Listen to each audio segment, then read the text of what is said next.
방금 정부가 긴급 성명하고 비상대책회의를 시작했습니다. 내일부터 금리 최고금리 7%를 이제 돌파할 기세입니다. 대폭 오르기 시작하는 거예요. 8% 넘기는 거 이제는 현실이죠. 다 죽는다 이런 얘기하는데 지금 2,400까지 밀렸는데 여러분 다시 한번 물어보겠습니다. 이렇게 계속 충격을 몇 번 받게 되면 1,500까지 밀릴까요? 안 밀릴까요? 주가가 1,500까지 밀릴까요? 안 밀릴까요? 지금 정부가 환율 방어에 실패했습니다. 아무리 원화를 쏟아 부어도 환율 방어에 지금 실패했습니다. 제가 이 문제를 몇 년 동안 이렇게 저도 몇 년 동안 하면서 좀 모자르고 미진한 부분들을 점점 이렇게 여러분들하고 같이 공부하면서 이렇게 붙여봤는데 이번 사태가 왜 이렇게까지 커지고 있냐, 또 속도가 빠르냐 이렇게 봤을 때 아주 유사한 사건이 놀랍게도 1713년에 발생한 적이 있습니다. 그러니까 우리가 세계적인 그런 여기 봤을 때 1713년에 프랑스의 재무장관이 존 노라는 분이 계셨습니다. 존 노. 프랑스 부실 채권이 폭증하게 돼요. 그래서 이분이 마법을 부려요. 어떡하냐? 그러면 국가나 개인의 채무를 갚을 수 없을 파산에 이르길 정도로 국가 부채가 증가하게 되면 무슨 짓을 벌일까요? 프랑스에서 벌였던 짓입니다.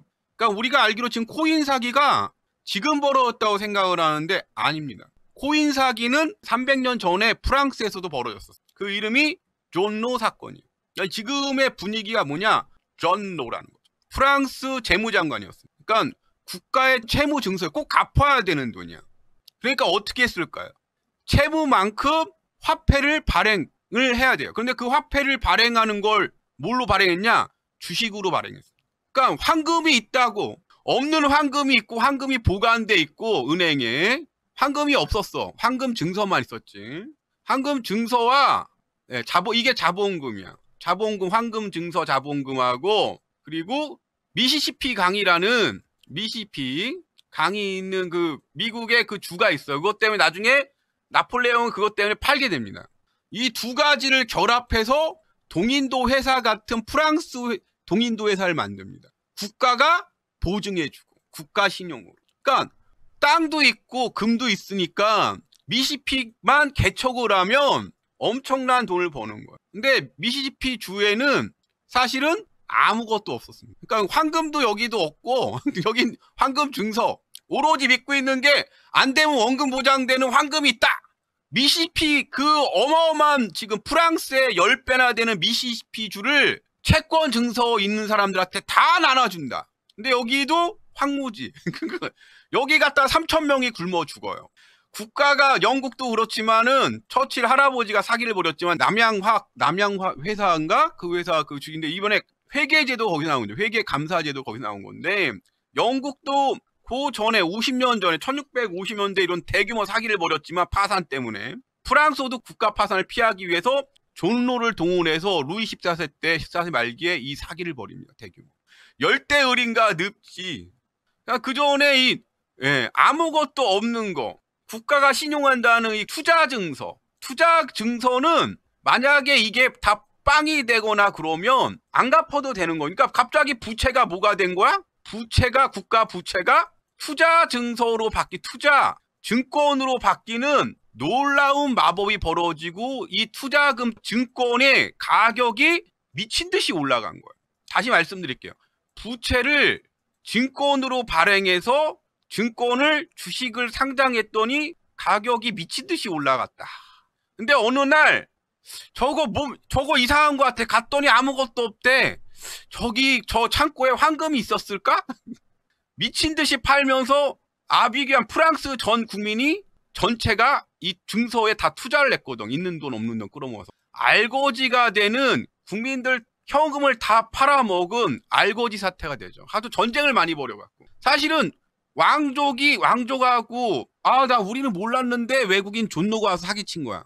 그러니까 이건 지금 이번 사태가 제가 무슨 말씀을 드리고 싶냐 그러면 이번 코인 사태가 제가 볼 때 상당히 많은 부실을 털어내는 사기판이었다는 겁니다. 국가 부채든 뭐든 부채가 지난 10년 동안 천문학적으로 증가했어요. 근데 부채가 천문학적으로 증가했을 때 마치 존노 사건처럼 뭐가 있다는 듯이 코인이 나왔다는 거예요. 특히 미국의 국가 부채가 폭증했을 때. 계속 횡령 사건에 사기에 이제 제조업체 부실도 폭발하게 됩니다. 이제 무슨 이야기인지 알겠어요? 자, 다시 말씀드리겠습니다. 미국이나 전 세계의 국가 부채가 개인 부채, 민간 부채나 국가 부채가 폭증을 했어요. 그래서 소비 여력이 없는데 코로나가 터졌어. 그리고 코인이 벌어지면서 수많은 사람이 코인판에 지금 들어갔습니다. 주식도 들어갔지만. 근데 코인은 아무런 지급 보장이 없어요. 300년 전 존 로처럼. 사실은 채무를 떠넘기려고 했던, 채무를 남의 돈으로 떠넘기려 했던 하나의 거대한 사기판이 아닌가 저는 보고 있는 겁니다. 마치 300년 전에 이거는 국가에서 코인이라는 시장을, 마켓을 인정하는 자체가, 전 세계에 인정했다는 자체가 국가가 개입된 사기라고 보는 거예요. 근데 우리는 관련이 없어. 국가는 관련이 없어. 미국도 우리는 관련이 없어. 코인 마켓을 허가는 해줬는데 국가와 관련이 없어. 근데 자세히 보면 어떤 돈이 끝없는 부채 증가해서 결국 미국이나 전 세계의 수많은 민간 부채나 국가 부채가 파산에 이르게 되는데 코인이 나왔다는 거예요. 그러니까 우리는 과거의 역사를 통해서 지금 현재의 상황을 추론할 수밖에 없어요. 그래서 공부가 많이 하는 게 중요해요. 미국이나 전 세계가 허가해준 대규모 사기판이에요. 채무를 해소하기 위한 하나의 거대 사기판이라는 겁니다. 다시 물어볼게요. 지금도 설마 막 그렇게 생각을 해요. 다시 물어보겠습니다. 일군 건설사가 대규모로 부도설이 나올까 안 나올까요? 올 3월까지도 절대 그럴 일이 없다고 지금도 안 믿을 거예요. 근데 저는 작년에 얘기했어요.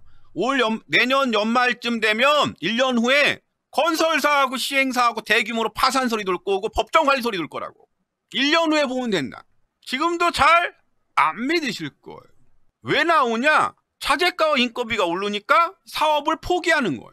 사실상 자본금이 4, 5%밖에 안 됩니다. 그래서 이거 적자 볼 것 같으면 법정관리. 계획된 사기라는 거죠. 사업주나 이해관계자, 주주들이 지금까지 과실은 자기 이익으로 다 빼돌리고 빈 껍데기 남기고 이제 상황이 안 좋아갖고 법정 관리해야 돼 라고 하는 사실상의 또 하나의 사기판이 벌어집니다. 그때 가서 이런 얘기하면 고소당할 거예요. 근데 난 미리 얘기하는 거야. 난 이렇게 생각하고 추론하고 있다. 일군 건설사 부도설 법정관리서. 그래서 온갖 언론을 통해서 갑자기 이러다가 집값 90%까지 폭락한다. 집값 지키기 위해서 정부에서 매입하라고 내년 3월이나 5월쯤에 사설이나 언론 보도까지 나옵니다. 다시 말씀드려요. 그런 환경이 돼요. 내년 5월쯤부터 5월이나 7월? 늦으면 7월 정도부터 자본의 개라고 하는 지식인들이 나와서 여러분이 낸 세금을 건설사한테 그냥 갖다 바치다. 부자한테 갖다 바치라고 사설들이 계속 나옵니다. 언론들의 기자가 계속 그런 글을 쓰고 집을 매입해야 된다. 그런 이야기 나올까 안 나올까요?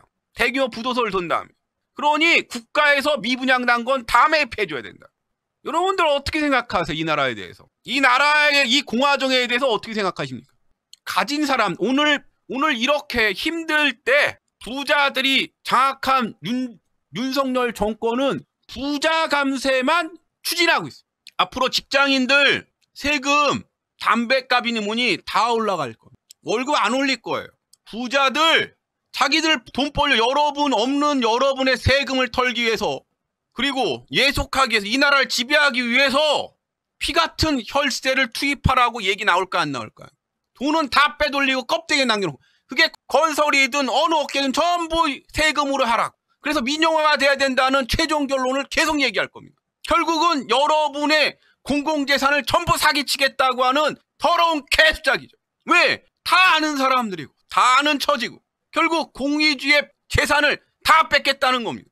7월 다음 달부터 제가 전기 가스 요금이 폭발한다고 얘기했어요. 이제 20%, 30%, 50% 오르는 일이 시작됐습니다.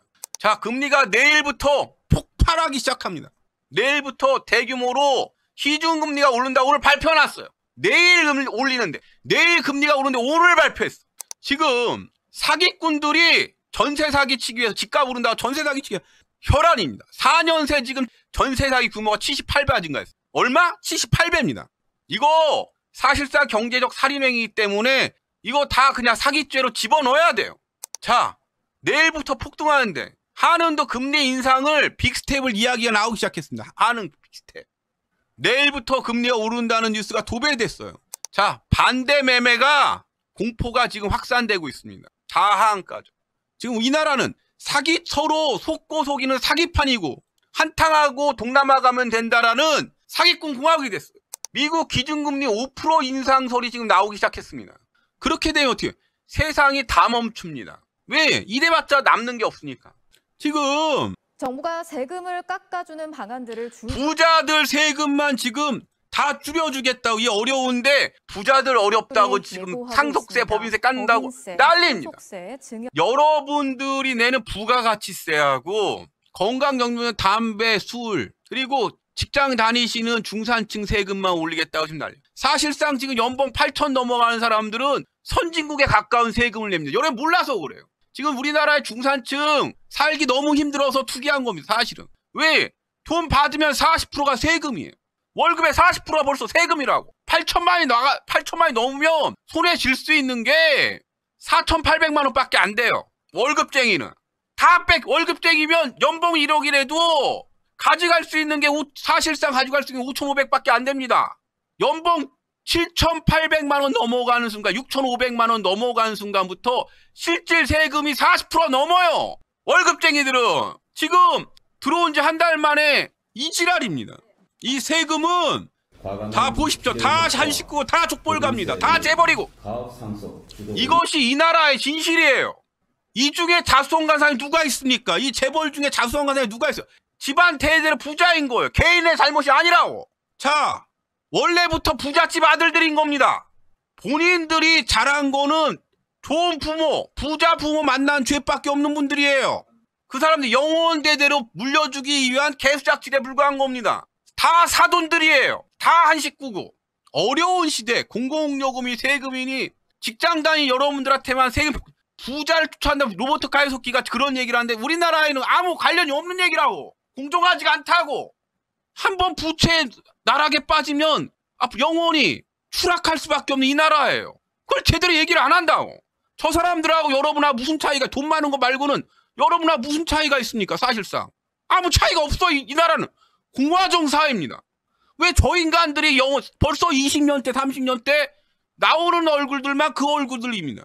아버지 할아버지가 부자잖아요. 그 자식들일 뿐이에요. 아무런 권리가 없다고.